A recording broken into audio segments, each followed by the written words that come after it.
Welcome to Guide Guru. We hope this video helps. Open Premiere Pro and create or load your project with the target clip on the timeline. Switch to the color workspace from the top menu for direct access to Lumetri tools. If you prefer, use an adjustment layer above clips for global brightness changes across multiple clips.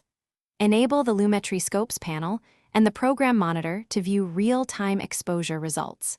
Save a workspace preset once you arrange panels for faster future edits. Set playback resolution to 1/4 or 1/2 to keep smooth scrubbing performance.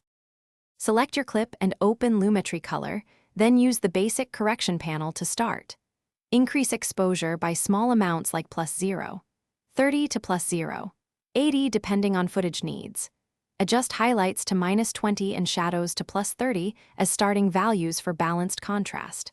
Fine-tune whites to +5 and blacks to -10 while watching the Lumetri Scopes waveform. Use contrast and saturation sliders to preserve natural tones.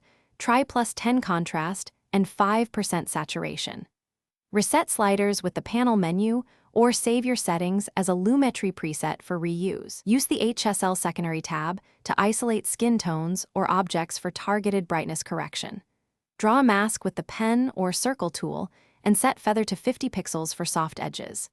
Animate brightness with keyframes on exposure or gain for dynamic scenes over time. Preview changes using the RGB parade and waveform scopes to prevent clipping and color shifts.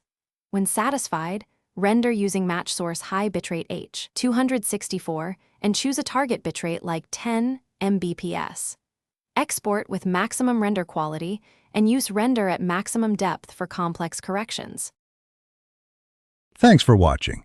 Consider subscribing if we helped you today.